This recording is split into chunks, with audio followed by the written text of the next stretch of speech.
Well, folks, here we go again. Colorado is passing the ban to ban them all. Senate Bill 3 just passed the Senate, and it's looking a lot like turning your Second Amendment rights into government-approved privileges. You want to buy a semi-auto? Well, get ready for background checks, classes, and more paperwork than a DMV nightmare. Let's break down what this bill actually does and what it means for you and YouTubers like me. Well, Colorado didn't just throw down a gun ban, they got creative, turning the whole process into a bureaucratic escape room. Want a semi-auto? Well, you're gonna have to work for it. And not work as in mow the lawn and get an allowance kind of work. I'm talking full-on government obstacle course, complete with paperwork hurdles and wait times that'll have you questioning if you wanted the thing in the first place. First off, you can't just walk into a gun store and start browsing the semi-auto section. You gotta pass an eligibility check first. This ain't your standard background check at the counter, no sir. This one happens before you even think about buying. They run your name through state and federal databases to see if you're a prohibited person. That's government speak for do you have a felony, domestic abuse charges, mental health flags? Well, if any red lights flash, guess what? No gun for you.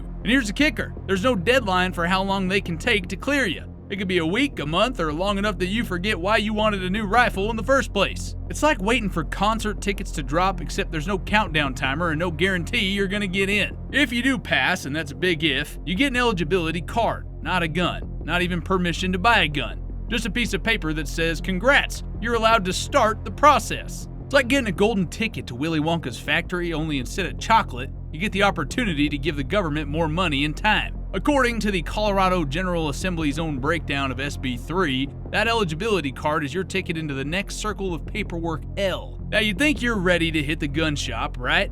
Well, no, wrong. Colorado's like that teacher who gives you homework after a field trip. Before you can buy anything, you've got to take a state-approved safety course. It's 4 hours long. That's half a workday, covering firearm safety, mental health awareness, and Colorado's red flag law. You know, the one where someone can report you as a danger and get your guns taken away without a trial. That's right. This law has been on the books since 2019, and now they're making sure you know it inside and out. Of course, ain't optional. If you don't pass, you don't progress. Fail the final test and you're back to square one, baby. Eligibility card and all. Oh, and you better bring your A game for that test, because you need a 90% to pass. Not a 70, not a gentleman's C, 90. If you miss more than a couple questions, it's back to the classroom. Have you ever tried explaining to your buddies why you failed a gun safety test? It's the adult version of flunking your driving test because you didn't check your mirrors. According to the Colorado Sun, the state's being crystal clear. No pass, no progress. There's also been a rumor flying around about a required 12-hour advanced course. Spoiler alert, that's pure internet drama. The bill only requires a 4-hour class, no overnight boot camp, no survivalist training montage, just one long afternoon of lectures and you're done. AP News even fact-checked that one, so if someone's crying about a 12-hour class, they either didn't read the bill or they're trying to stir the pot. Now, let's talk about what happens after you pass the test. You'd think, well, maybe you can finally go buy the dang gun, right? Nope, you gotta pass another background check. Yes, the same one you already passed to get the eligibility card. Like the state forgot that they already vetted you and said, let's check them again just in case you committed a felony during your safety course. I digress. By the time you get through all this, you'll probably feel like you earned a college degree, except instead of a diploma, you get to buy something you already had the constitutional right to own in the first place. It's almost impressive how many steps they crammed into one process. I mean, if the DMV ran the gun shops, it'd probably look exactly like this. And even then, I think at this point they might be doing a better job. And don't forget the price tag. The state didn't slap a fixed fee on the training, so costs depend on the provider. Some courses might be $50 and others could run a couple hundred. It's like an Uber surge pricing, except instead of catching a ride after a concert, you're trying to exercise a constitutional right.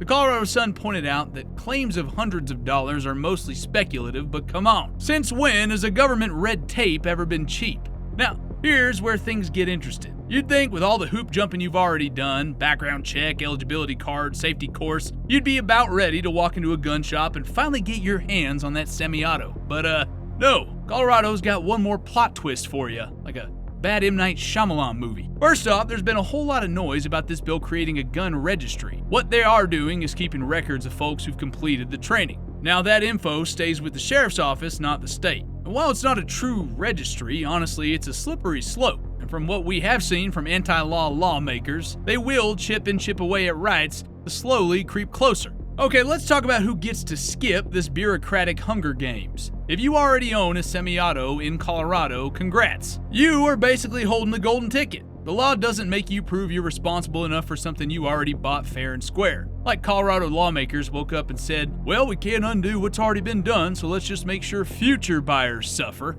Colorado Public Radio spelled it out. This mess only applies to new purchases. If your AR-15's been chilling in your safe, you're good. No backtracking, no retroactive hoop jumping, so there's some good news there. And if you're the type who polishes your M1 Garand on the weekends while explaining to your nephew why Call of Duty gets the reload animation wrong, well, relax. That historic beauty is exempt. Apparently, Colorado decided old guns are less scary, even if they can still drop a target further than modern ARs. The bill specifically excludes historical firearms, so you can keep living your best World War II reenactment life without government interference. Now, about that eligibility card, they make you earn like it's a Pokemon gym badge. It's not forever. Once you pass the training, you get a card that's valid for 5 years. 5. After that, you're back to a class for a refresher course. Not another 4-hour grind, just a short, hey, let's remember how not to shoot your foot, right? Kind of deal. leg.colorado.gov lays it out plain and simple. No renewal, no eligibility. Because apparently knowing how to safely handle a gun has an expiration date, kind of like bad milk. And if you're thinking, well, 5 years is plenty of time.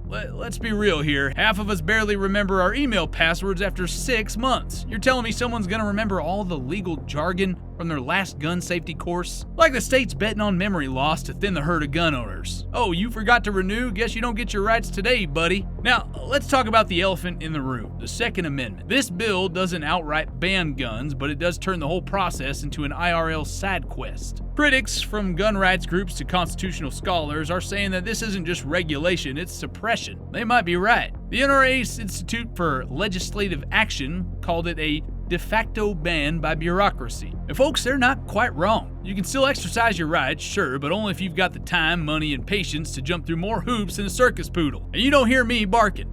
Now, here's the part of this that got folks grinding their teeth into dust. Non-residents don't have to deal with any of this. If you're from out of state and legally own a semi-auto, you can waltz into Colorado, no training, no eligibility card, no nothing. Meanwhile, Colorado's own residents have to complete a checklist longer than a Costco receipt. That's got 14th Amendment alarm bells ringing. Equal protection under the law? Apparently not if you got a Colorado zip code. Denver 7 reported that critics are already gearing up for lawsuits, arguing that the state's treating its own residents like second-class citizens. It's the legal equivalent of Colorado saying, out-of-staters, come on in. Locals, stand in line, peasant. And it's not just gun rights groups raising eyebrows. Even some Democrats in the state Senate hit the brakes, saying the bill was pushing the limits of constitutional sanity. And they're right. So let's sum it all up. If you already own a gun in Colorado, you're golden. If you're a history nerd clutching your M1 Garand, you're golden. If you're from out of state, you are double golden. But if you're a Colorado resident trying to buy a new semi-auto, better clear your schedule, open your wallet, and start praying to the tech gods that the background check system doesn't crash, because your rights just became a part-time job.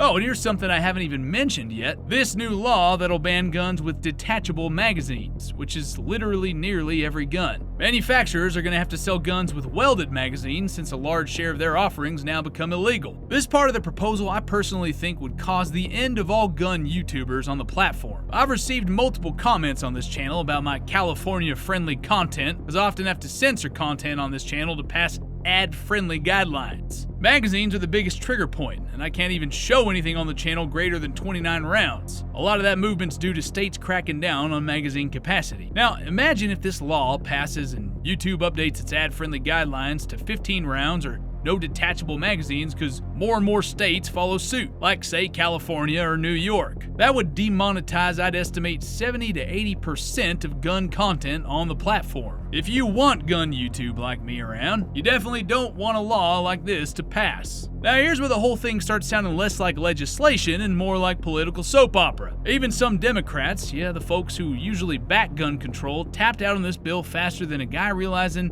he accidentally walked into the wrong bathroom. Senators Nick Henriksen, Tony Exum, and Mark Snyder, all Democrats from El Paso County, straight up voted against the bill. And they didn't sugarcoat why. According to the Colorado Sun, they said it went too far, and get this, could actually cost them their seats. That's right, they basically looked at the bill, looked at their voters, and said, yeah, I'd like to stay employed, thanks. And they're not wrong. El Paso County ain't exactly Berkeley. It's a place where people take the Second Amendment as seriously as they take Sunday football. You start messing with gun rights there, and suddenly your campaign signs are getting repurposed as target practice. Even these Democratic senators, who probably ain't swapping range day tips with local gun clubs, saw the writing on the wall. Push too hard and voters will push back. Right out of office. I mean, this whole thing's turning into political quicksand. You step into it thinking you're standing on firm ground, and before you know it, you're sinking. Lawmakers who back the bill are already getting grilled in town halls and on social media. It ain't just the don't tread on me crowd raising hell either. Plenty of middle-of-the-road voters are side-eyeing their representatives and asking, didn't we hire you to protect our rights, not complicate them? The funniest part? Some of the bill's original supporters are now scrambling to distance themselves. Like someone who realized too late they ordered the spiciest thing on the menu. Ooh, we didn't mean this restrictive. Well, folks, you wrote the bill. It's your ghost pepper now. Good luck swallowing it and coming out. Bottom line, when your own party members start jumping ship because they're afraid of losing their jobs, you know you sailed straight into we messed up territory. Whether you're pro-gun, anti-gun, or just here for political drama, one thing is clear. This bill isn't just about firearms anymore. It's about careers, elections, and who's going to be left standing when the dust settles. So yep, Colorado's gun ban proposal ain't just red tape, it's turning rights into privileges. If Colorado pulls this off, other states will follow. So don't just sit there. Call your rep, speak up, and fight for your rights while you still can. Train smart, speak loud, and stay free. Buck Tanner out.